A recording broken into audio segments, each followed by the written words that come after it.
मैं doctor Ghanshyam Barua, associate professor Sanskrit, doctor Bhimrao Ambedkar government college Sriganganagar Rajasthan. पूर्व की कारिका में मैंने आपको ध्वन्यालोक की 14वीं कारिका प्रथम उद्धोत की व्याख्या करवाई थी और अभी इस कारिका में 15 नंबर और 16 नंबर दोनों कारिकाओं का आपको यहाँ पर अर्थ और व्याख्या बताई जा रही है, जो निम्न प्रकार से है। ये ध्वन्यालोक के प्रथम उद्धोत की कारिका नंबर 15 है। देखिए, उक्त्यंतरेण शक्यम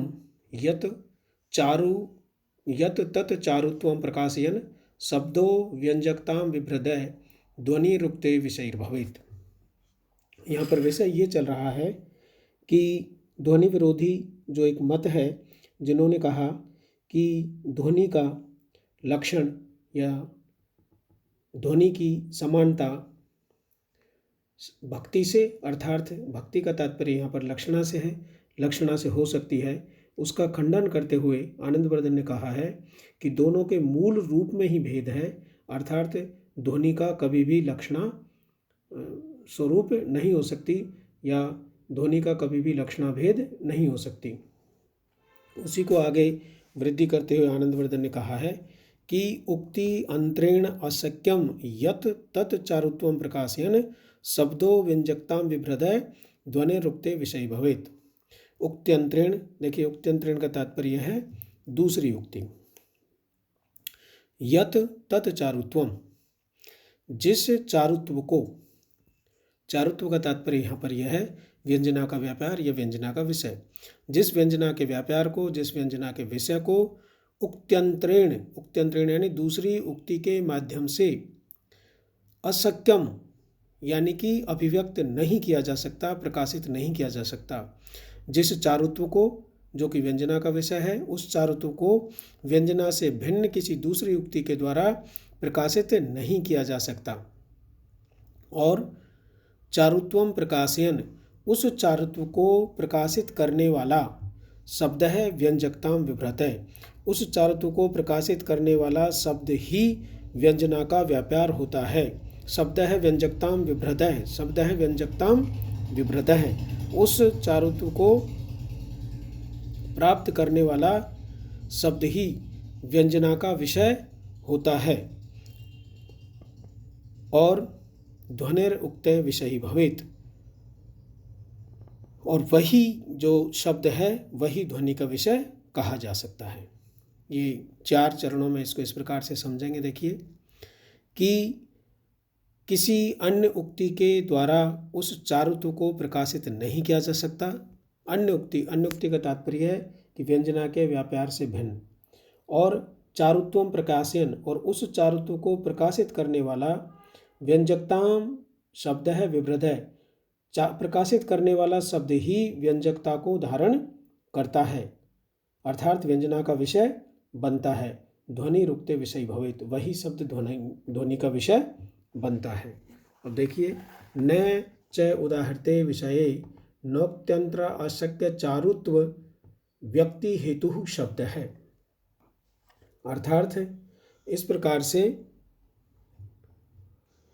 इन उदाहरणों में जो उक्त्यंतर के अशक्य चारुत्व को प्रकाशित करने का हेतु नहीं है, यानी कि पूर्व की कारिका के पश्चात एक उदाहरण दिया था कि कसंज्ञाः संतापम वदति विशिनी पत्र सैनम, उसका यहाँ पर पुनरुक्ति की है आनंदवर्धन ने। और उन्होंने कहा है कि काव्य में तभी ध्वनि होती है जब उस शब्द से व्यंग के अर्थ का चारुत्व प्रकट होता हो, और उस शब्द को यदि हटा दो तो वो चारुत्व भी नष्ट हो जाए। ये आनंदवर्धन ने इस बात पर बल दिया है कि यदि कोई शब्द कहीं पर कवि ने प्रयुक्त किया है और उससे चारुत्व पैदा हो रहा है, उसका ज्ञान या भान तब होगा यदि हम उस शब्द को हटा देंगे तो चारुत्व भी नष्ट हो जाएगा। तो पहले वाला जो श्लोक है, जो मैंने आपको पिछले व्याख्यान में समझाया, उसी का यहाँ पर मम्मट ने कहा है कि कुछ ऐसे शब्द होते हैं जिनको हटा देने से चारुत्व भी नष्ट हो जाता है, तो वो व्यंजना का विषय होंगे। यदि उस शब्द को हटाकर अन्य शब्द का प्रयोग करने से भी चारुत्व बना रहता है तो फिर वो व्यंजना का विषय नहीं हो सकता। जैसे पहले वाले श्लोक में कृसंज्ञः संतापम वदति विशिनी पत्र सैनम, कृसंग के संताप को कह रहे हैं कमलिनी के पत्तों की सैया, तो वो कह रहे हैं। तो वदति शब्द का प्रयोग किया वहाँ पर कवि ने चारुत्व को पैदा करने के लिए। तो आनंदवर्धन का कहने का तात्पर्य है कि वहाँ से वदति शब्द को हटाकर यदि प्रकटयति या सूचयति शब्द का प्रयोग कर दिया जाता तो भी जो चारुत्व कवि प्रकट करना चाह रहा है वो निश्चित रूप से अभिधा के द्वारा हो रहा है। तो यहाँ पर जो है ये ध्वनि का विषय नहीं है, इसलिए भक्ति को ध्वनि का लक्षण नहीं कह सकते, ध्वनि का विषय नहीं कह सकते। अब इस प्रकरण में ध्वनिकार ने यह भी सिद्ध किया है कि जहाँ लक्षणा में प्रयोजन होते हुए भी वह प्रधान रूप से स्थित नहीं है, वहाँ ध्वनि नहीं होगी। यदि लक्षणा में प्रयोजन तो है लेकिन वो प्रयोजन प्रधान रूप में नहीं है, सामान्य रूप में है, तो वो ध्वनि का विषय नहीं हो सकता। अब ये और इसकी व्याख्या अगली कारिका के द्वारा हो रही है। देखिए, रूढ़ा ये विषय अन्यत्र शब्दः स्वविषयादपि लावण्यादः प्रयुक्तास्ते न भवन्ति पदम ध्वने। यानी कि ये शब्दः, जो शब्द स्वविषयाद अपने विषय से भिन्न अन्यत्र, अपने विषय से भिन्न अन्यत्र विषये रूढ़ा, किसी अन्य विषय में जाकर के रूढ़ हो जाते हैं।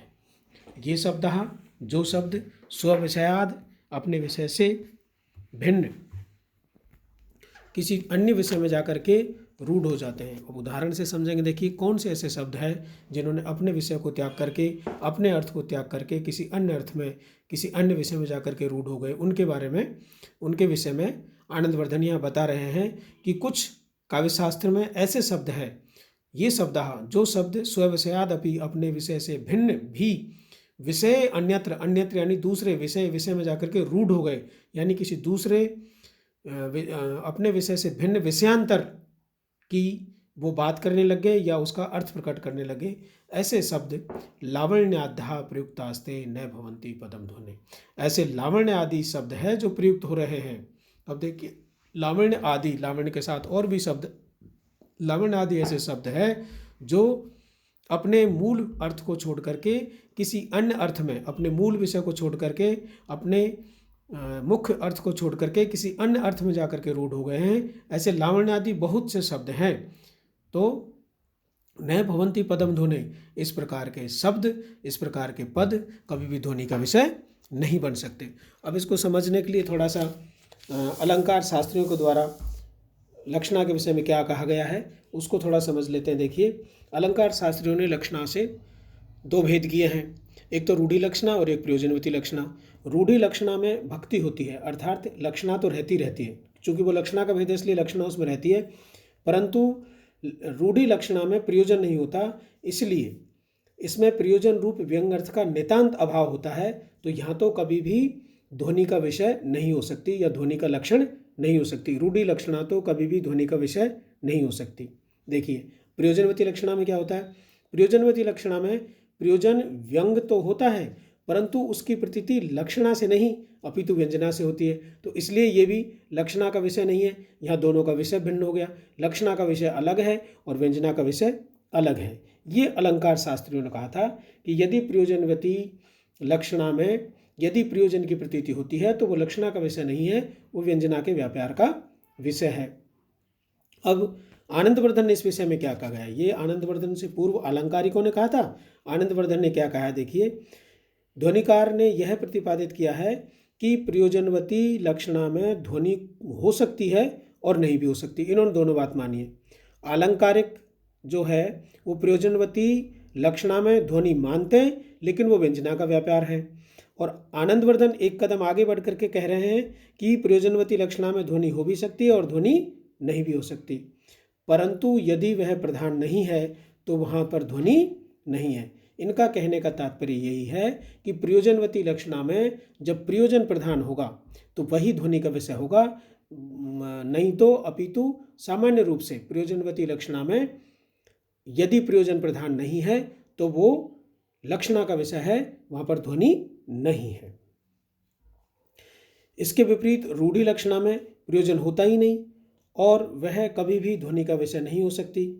अब यहाँ पर जो लावण्य शब्द इन्होंने दिया है कि अब आप समझ गए होंगे कि कुछ महत्वपूर्ण ऐसे शब्द हैं जो अपने विषय को छोड़ करके किसी अन्य विषय में जाकर के रूढ़ हो गए हैं, ऐसे लावण्य आदि शब्द है। तो लावण्य शब्द का अर्थ यहाँ पर हम बता रहे हैं आपको। देखिए कि लावण्य जो शब्द है, लवणस्य भाव है, लवणता का जिसमें भाव हो। लवण का मतलब सीधा सीधा नमक या सैंधव से है कि लवणता का जिसमें भाव हो वो लावण्य होता है, यानी कि काटने वाला। लावण्य का तात्पर्य जो अभिधेय अर्थ में है वो है काटने वाला, और इसका रूढ़ किस अर्थ में जाकर के हो गया, परंतु लावण्य पद का प्रयोग लवण रस युक्त के अर्थ में नहीं है, और वह किस अर्थ में अब हमारे समक्ष प्रदर्शित है, सौंदर्य के रूप में प्रयुक्त होता है।